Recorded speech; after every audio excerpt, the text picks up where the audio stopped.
En manchette ce soir, Pierre Turgeon honoré dans sa ville natale. Le magicien de Rouyn signe le livre d'or entouré de sa famille et amis. Chaque fois qu'on vient ici, on se sent toujours à la maison.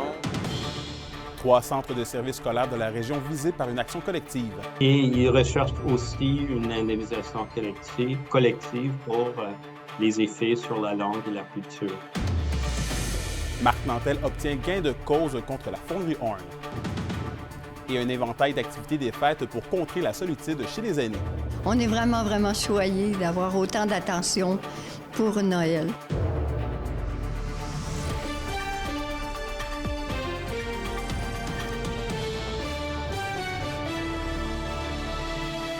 Ici Anthony Dallaire et bon début de soirée à tous.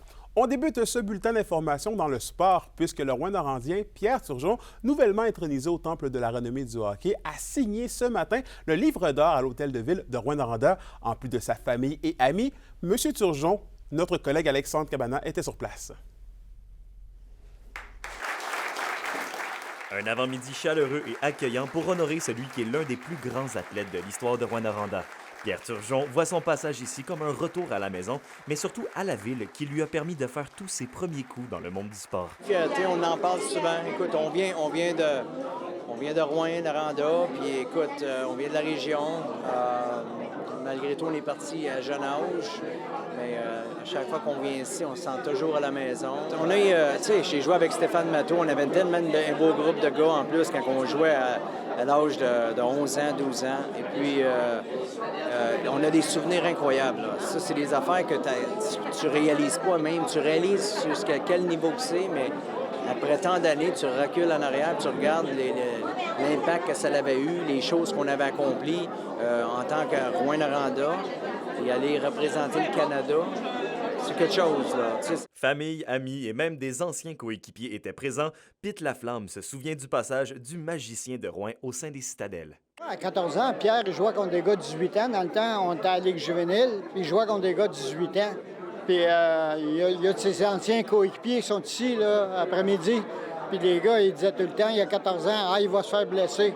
Pierre, il avait le don, contre Val-d'Or, il avait compté 5 buts le soir parce qu'on n'avait pas de permission de le faire jouer sur semaine à l'extérieur. Il avait eu la permission l'après-midi. On était cherché au séminaire Saint-Michel, il était à sa patinoire à l'extérieur. On avait fait sa poche, puis on y a embarqué dans l'autobus, puis on était à Val-d'Or. Il a fait 5 buts. Maintenant, Pierre Turgeon figure aux côtés de Dave Keon et de Jacques Laperrière au sein des Rouyn-Norandiens, membres du Temple de la renommée du hockey. J'étais un jeune ado quand Pierre Turgeon était au Forum, jouait pour le Canadien de Montréal, un ex-nordique aussi. Donc Pierre Turgeon m'aura permis de justement passer au Canadien dans mon cœur. C'est une fierté, un joueur local. Évidemment, quand on était jeune, on se voyait dans les Turgeon, les Desjardins, les Matteau et compagnie. C'était des symboles puissants. La fierté d'être de Rouyn-Noranda, on la vit en culture, on la vit dans l'art, mais on la vit aussi dans le sport. Si Douce Rebelle est la devise de Rouyn-Noranda, les membres du conseil de ville se sont fait un devoir d'accoler cette étiquette Douce Rebelle au magicien de Rouyn, qui était réputé en tant que meneur silencieux, mais ô combien flamboyant. Il fit exactement dans le moule de Rouyn-Noranda. Ça décrit bien les Rouyn-Norandiens en général. Sévérant, fier. Il a toujours été un Rouyn-Norandien. Il demeure encore aujourd'hui. Alexandre Cabana, RNC Nouvelles, à Rouyn-Noranda. On quitte le sport pour poursuivre avec une nouvelle qui risque de faire couler beaucoup d'encre. Plus tôt ce mois-ci, la Cour supérieure a autorisé une action collective contre 7 centres de services scolaires pour des abus d'ordre physique, psychologique et sexuel. Et Johan, il y a 3 de ces CSS qui se trouvent en Abitibi-Témiscamingue. On parle des centres de services scolaires de Lac-Témiscamingue, Aricana et de l'Or-et-des-Bois. Ce sont 2 demandeurs qui sont à l'origine de cette action collective qui vise aussi, il faut le mentionner, les gouvernements du Québec et du Canada. Ils considèrent, comme vous l'avez dit, avoir été victimes d'abus d'ordre physique, psychologique et sexuel. Les faits reprochés, en fait, se seraient déroulés dans des établissements d'enseignement en territoire autochtone, et ça dans le début des années 80, mais aussi dans les années 70. Et les 2 demandeurs réclament donc une indemnisation individuelle, mais aussi une collective. Et à ce sujet, je vous laisse entendre leur avocat, David Schultz. Ils réclament une indemnisation individuelle pour les abus subis, qui étaient physiques, parfois il y avait des abus sexuels.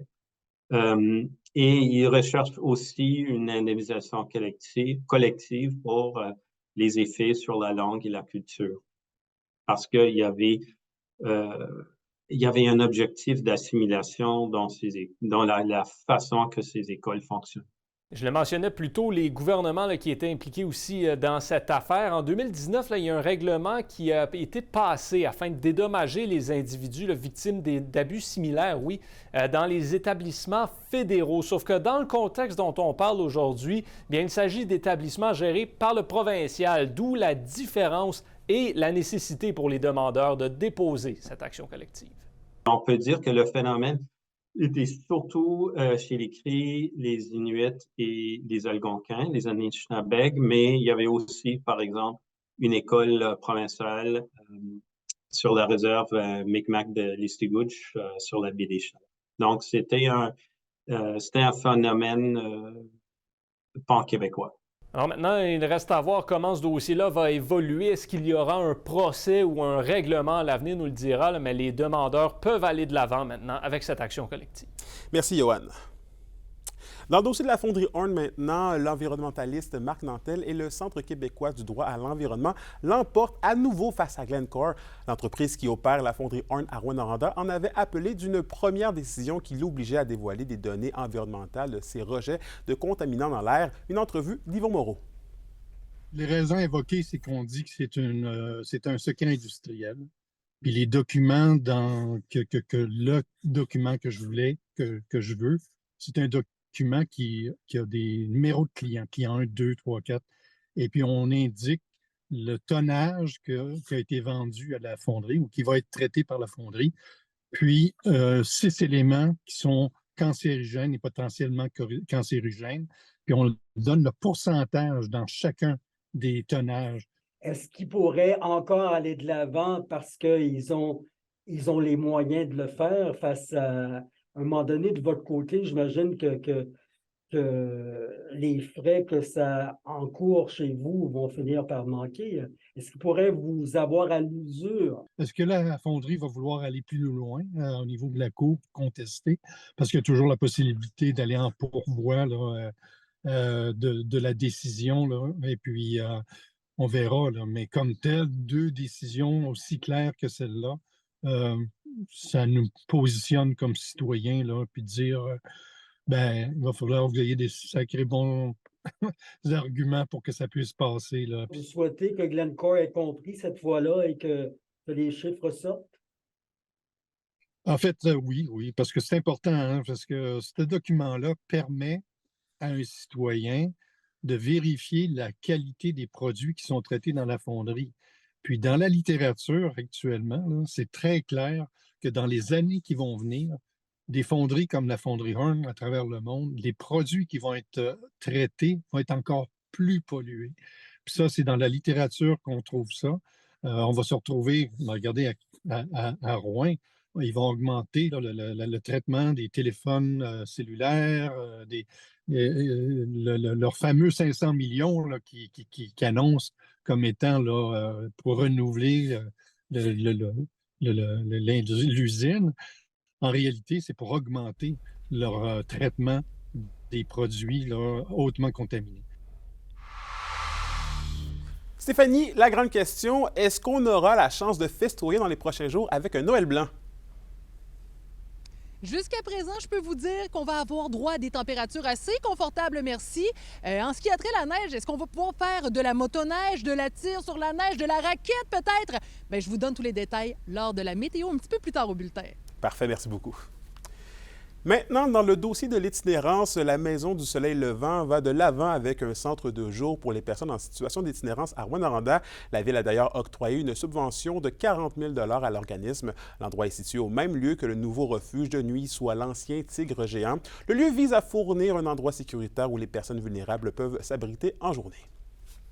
On se tourne maintenant vers le Témiscamingue puisque la MRC de Témiscamingue appuie 2 nouveaux projets de vitalisation. 100 000 sont octroyés pour la construction d'un abri pour les joueurs à la patinoire La Tulipe et Gaboury qui servira également de halte routière. Un autre 100 000 est aussi versé pour l'aménagement d'une terrasse intergénérationnelle au parc municipal de Nedlec. L'argent provient du Fonds Région et Ruralité. Ces projets verront le jour au cours de l'année prochaine. Et maintenant, on fait un saut dans le monde de la santé alors que la province connaît une occupation jamais vue de ses urgences. Avec les nombreux virus respiratoires qui circulent, eh bien, l'Abitibi-Témiscamingue s'en sort plutôt bien avec un taux d'occupation de 76 % situé au palier vert des données d'Index Santé. C'est à l'hôpital de Val-d'Or où le temps d'attente avant de voir un médecin est le plus élevé dans la région avec un délai de 11h30 minutes. Rouyn-Noranda suit en deuxième avec 7h30 minutes. Ville-Marie en troisième avec tout près de 6h. La Sarre en quatrième avec 4h45 minutes et Amos ferme la marche avec un peu moins de 3 heures. Au niveau des grèves du secteur public, le gouvernement Legault et la Fédération des syndicats de l'enseignement sont tout près d'une entente. Après une nuit de pourparlers, une proposition de règlement sectoriel est sur la table. L'entente est présentement analysée par les instances, mais les salaires ne sont pas encore réglés. La Fédération des syndicats de l'enseignement, qui représente près de 60 % des enseignants du Québec, avait rejeté mardi la nouvelle offre du gouvernement avant de déposer une contre-offre le lendemain. Vos réponses à la question du jour TVA, une présentation de la clinique infirmière Nord-Ouest partout dans la région. Notre équipe peut vous recevoir pour un bilan de santé, une infection, le suivi de maladies chroniques et bien plus. Contactez-nous pour plus d'informations ou visitez notre site Web. Et en écho avec les derniers développements, de la grève, on vous demandait à la question du jour, avez-vous l'espoir d'une entente entre les différents syndicats et le gouvernement avant Noël? Et vous avez répondu non à 64 %. L'indice boursier minier au TVA Nouvelle 18h est une présentation de GFM Groupe Financier. Dirigeants d'entreprises et particuliers, fiez-vous aux experts de GFM pour vos placements, assurances de personnes et assurances collectives. Car pour vous, ils vont au-delà de la finance. Au retour, 2 réalisateurs rouyn-norandiens entament leur route vers les Oscars. Restez avec nous pour savoir ce qu'il en est.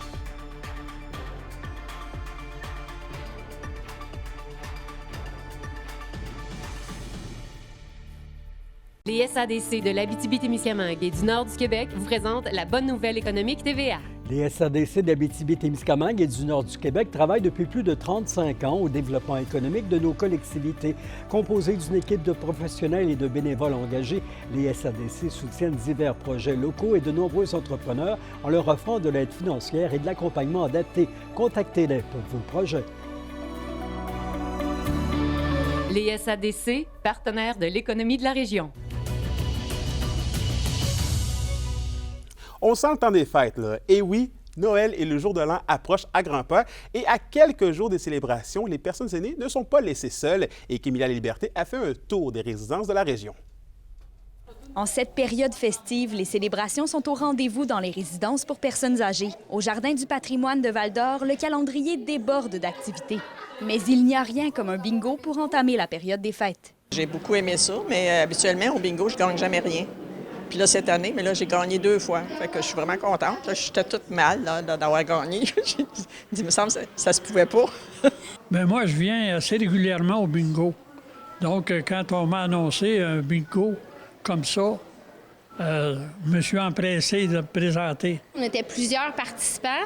Je dirais que depuis les derniers mois, on a un taux de participation vraiment élevé par rapport à avant, si on peut dire. Fait qu'on est super contents quand les résidents répondent à l'appel comme ça. Du côté de la résidence Saint-Pierre de Rouyn-Noranda, comme chaque année, un repas traditionnel de Noël est servi. Pour plusieurs, c'est un rassemblement qui fait chaud au cœur. Je trouve ça vraiment festif, bien attentionné. Le menu est excellent. On est vraiment, vraiment choyés d'avoir autant d'attention pour Noël.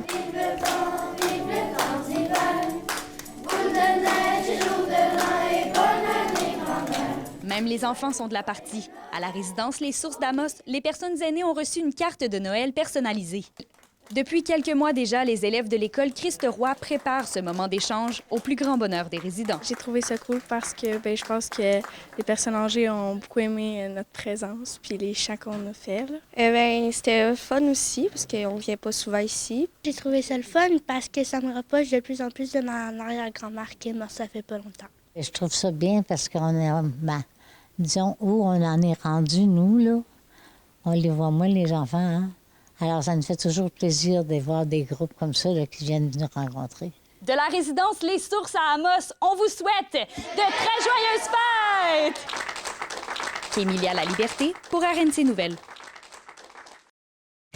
La chronique culturelle vous est présentée par Bruno et Jasmin Leclerc, denturologistes. Des cliniques à la fine pointe de la technologie pour vous servir à La Sarre et à Amos. Stéphanie, un film de chez nous pourrait se retrouver en nomination pour les Oscars. Oui, c'est tellement une bonne nouvelle concernant le court-métrage Chamard qui a été réalisé par les Rouyn-Norandiens, Annie-Claude Caron et Danick Audet. Écoutez, il fait partie des 15 films présélectionnés dans la catégorie meilleur court-métrage de fiction et ça fait en sorte qu'on pourrait peut-être remporter un Oscar. Mon Dieu, ça serait fou! C'est pas impossible, je vous le dis tout de suite. On sera le 23 janvier prochain s'ils sont retenus parmi les 5 finalistes de leur catégorie respective. Bref, c'est vraiment une très belle fierté pour toute l'équipe. Ça nous a pris vraiment du temps avant de le réaliser. Les nouvelles se propagent vite. Nous, on s'y attendait tellement pas qu'on regardait pas comme nos téléphones à ce moment-là. On savait pas que c'était exactement à ce moment-là que la liste allait sortir. Fait qu'on se les fait apprendre de des amis. On a été très, très surpris. On a eu une grosse réaction parce qu'on ne s'attendait vraiment pas à ça. C'est notre premier film professionnel aussi, notre premier court-métrage professionnel. Fait que c'est comme un accomplissement. Ça excède nos attentes, en fait. Donc, c'est pour ça que c'est aussi dur à croire, en fait, on a l'impression. Donc, non, c'est merveilleux, vraiment. C'est un rêve de jeunesse, de se rendre. On n'est pas encore là, mais juste d'être si près du but avec un premier film... Bien, ça nous donne espoir que peut-être un jour, on va vraiment pouvoir réaliser ce rêve-là de monter sur scène, recevoir un Oscar. Donc, on peut dire que toute l'équipe est très fière de s'être rendue à cette étape-là. On a eu la chance aujourd'hui de parler avec la productrice de Chamard qui se disait être très heureuse de voir leur nom aux côtés de grands noms du cinéma. Ils ont eu droit à toute une vague d'émotions. On dirait que ça fait même pas 24 heures qu'on le sait. C'est un 24 heures comme plein d'émotions. On est comme tous à distance, on se parle, on s'échange des mots. Moi, les réalisateurs, les membres de l'équipe qui m'écrivent aussi. C'est vraiment, vraiment un beau Noël qui s'annonce, en fait. Là. Ça commence bien les fêtes. On est à côté de cette année vraiment des gros noms qui ont fait du court-métrage. On a Wes Anderson, Pedro Almodovar, Alfonso Cuarón. Donc, on est vraiment choyés juste d'être là. C'est comme un beau cadeau. Oui, on rêve vraiment d'une statuette là, pour la région. Mais Stéphanie, vous avez aussi obtenu la réaction de la directrice du Petit Théâtre du Vieux-Noranda qui fait partie de la sélection officielle de l'événement Rideau 2024.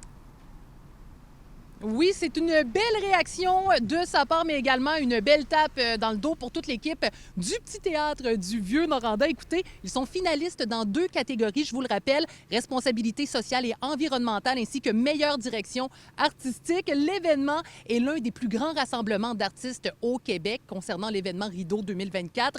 Ça va se dérouler du 11 au 15 février prochain au Centre de congrès de Québec. Le Petit Théâtre se dit être honoré de voir leur travail récompensé.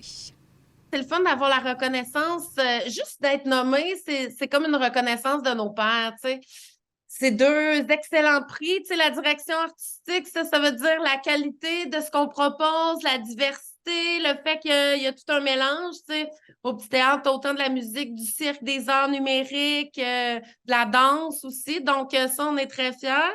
Puis, ben, c'est sûr que en ce moment, avec ce qui se passe, dans le contexte actuel, particulièrement à Rouyn-Noranda, d'avoir, en fait, c'est d'être nominé pour tout ce qui est éco-société, responsabilité sociale. Dans le fond, ben, ça nous fait un petit velours.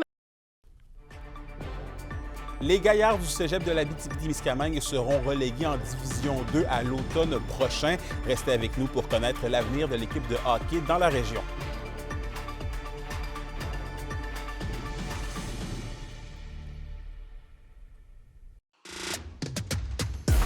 Les sports vous sont présentés par Thibaut GM, votre concessionnaire de confiance à Rouyn-Noranda, là où qualité et choix se rencontrent. Au sport, Les gaillards du cégep de l'Abitibi-Témiscamingue en hockey vont passer en Division 2 l'an prochain. Dans un communiqué de presse, le cégep indique que cette décision permettra d'assurer la rétention des étudiants athlètes de la région tout en permettant aux joueurs d'améliorer leur expérience sportive et scolaire. En évoluant en Division 2, l'équipe aura également moins de longs voyages à parcourir. Cette saison en Division 1, les gaillards présentent une fiche de 4 victoires et 15 défaites. Et on termine déjà ce bloc sport avec une bonne nouvelle puisque les villes d'Amos et de Rouyn-Noranda annoncent l'ouverture de plusieurs patinoires extérieures. À Rouyn-Noranda, les équipes des travaux publics travaillent toujours à aménager et sécuriser certaines patinoires. La ville rappelle donc de ne pas s'aventurer sur celles qui ne sont pas terminées. Du côté d'Amos, les températures plus froides des derniers jours ont permis à la ville de terminer la préparation de 5 patinoires extérieures sur 6. Seule la patinoire au pavillon La Forêt est toujours en préparation. Il est d'ailleurs possible, tant à Amos que Rouyn-Noranda, de savoir l'état des patinoires en naviguant sur le site web des municipalités. Pour une nouvelle importante à nous communiquer, contactez-nous nouvelles au pluriel à commercial-rncmedia.ca par téléphone 1-866-463-4636 et notre site web tvaabitibi.ca.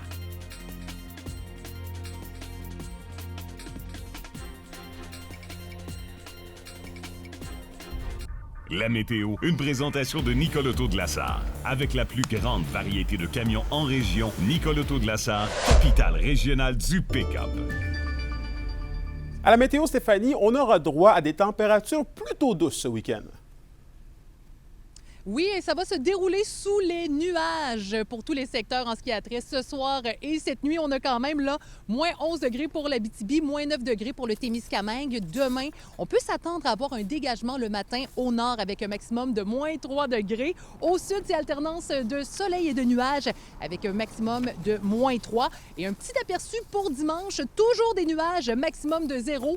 Pour les deux secteurs, je vous souhaite à tous et à toutes et à vous, Anthony, en studio, un excellent temps des fêtes car on se retrouve en 2024. C'est terminé! Je vous souhaite un excellent temps des fêtes à vous aussi, Stéphanie. Merci beaucoup. Merci. Et c'est ce qui met fin justement à ce dernier bulletin d'information régionale de l'année 2023. Merci d'avoir été des nôtres tout au long de cette année qui, disons-le, n'a pas été de tout repos dans la région. On se laisse donc sur une bonne note en vous souhaitant de bonnes et heureuses célébrations des fêtes. À noter que notre équipe prendra aussi congé pour cette période et sera de retour le 3 janvier afin de continuer d'être vos yeux et vos oreilles dans notre grande région. Bref, d'ici là, prenez soin de vous et bonne soirée.